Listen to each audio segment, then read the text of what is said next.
Então, como é que nós avaliamos uma pessoa que se apresenta falando uma coisa, fazendo discursos bonitos, defendendo princípios, valores, mas ao analisarmos a atitude dessa pessoa, ao analisarmos as práticas, os comportamentos, as ações dessa pessoa, percebemos uma contradição, ou seja, atitudes inversas àquilo que se fala, né?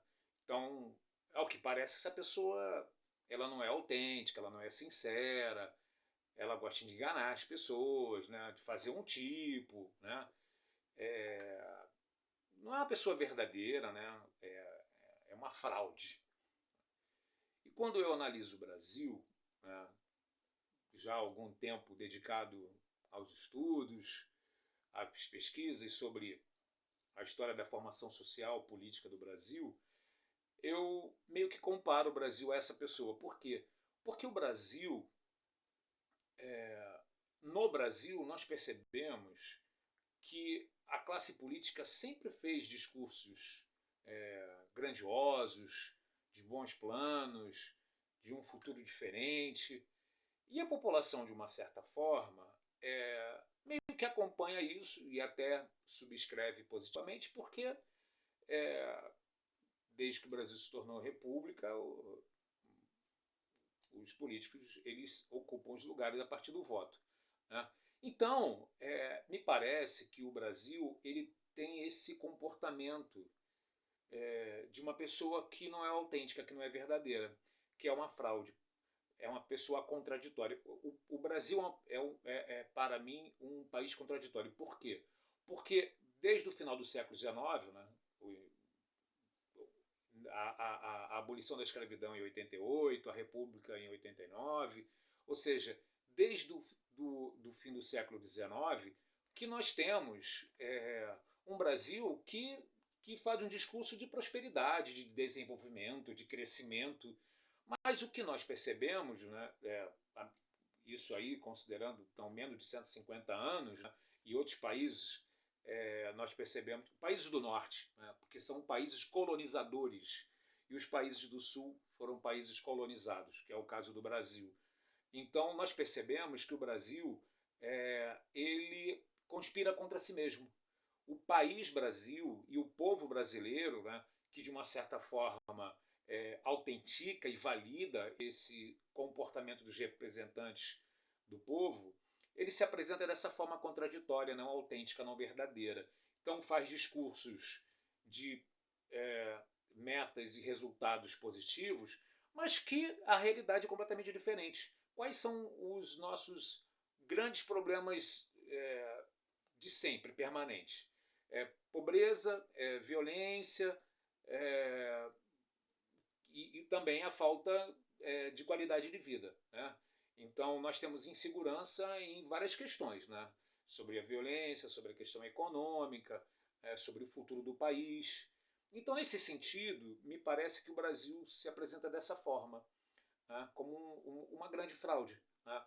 Não se pode falar que o Brasil é um país pobre, porque os estudos, as pesquisas, os indicadores demonstram o contrário, né? Tem um PIB elevadíssimo, e aí agora percebemos de novo o Brasil fazendo parte da cúpula dos países mais ricos, né? Então, mas o Brasil é um país de grande injustiça social, porque quase metade da população, 40% da população, vive em extrema pobreza, né? É um país que apresenta um quadro de violência muito grande. É um país que apresenta um índice de preconceito e violência de todos os tipos, né? Racial, de gênero, também a violência religiosa. Então nós temos uma sociedade que vive problemas gravíssimos e históricos, né? A questão do racismo, por exemplo, desde a abolição deveríamos ter um quadro diferente, mas não é dessa forma que acontece, né? Percebe-se que nas pesquisas estatísticas, metade daqueles que são vítimas de preconceito e discriminação são pessoas negras, ou seja, trata-se de preconceito e discriminação racial, que é crime. Ou seja, o país é um país rico, né, segundo os parâmetros econômicos, porém, internamente vive uma realidade completamente contraditória. E sempre em épocas de campanha, de eleição, os discursos são feitos no sentido de um avanço, de uma recuperação, de um futuro melhor. E aí também percebemos, né, o quanto essa injustiça social ela é latente, porque grandes empresas lucram muito, assim como os bancos estão sempre superando os seus recordes de lucro, enquanto metade da população vive em pobreza extrema ou extrema pobreza, ou seja, que diz respeito à questão da alimentação, que diz respeito à questão da moradia, da educação, são problemas estruturais que fazem com que o Brasil se torne um país subdesenvolvido, né? E essa é uma característica dos países que foram colonizados, né? Então, apesar de termos aí aproximadamente 150 anos, desde a abolição da escravidão e também da instalação da República, nós, no século XX, pouco desenvolvemos, mas em termos econômicos e sociais, mas mantemos nas relações internas práticas que são semelhantes àquelas do Brasil colônia, ou seja, um Brasil formado por um grupo pequeno de pessoas que se consideram superiores, né, socialmente e economicamente, enquanto uma grande parte, né, de pessoas que trabalham e estão localizados abaixo até da classe média, fazem parte de um contingente considerado talvez até subcidadãos, não são alvos de políticas públicas de inclusão, e esse é um país que sofre, né, desde que instalou-se esse projeto republicano, mas que não se efetiva. Então, é um país que faz um discurso, né, continuamente de prosperidade, de um futuro melhor, de crescimento, de desenvolvimento, mas que o quadro não se apresenta dessa forma, né? Não se vê nenhum progresso, muito pelo contrário, a pobreza aumenta, a concentração de renda aumenta e é um país, apesar de rico, muito, muito desequilibrado econômico e socialmente. Então, a injustiça social é o que predomina. Isso, de fato, é o que predomina. Isso não mudou. Agora, desenvolvimento, crescimento, distribuição da riqueza, qualidade de vida é para poucos.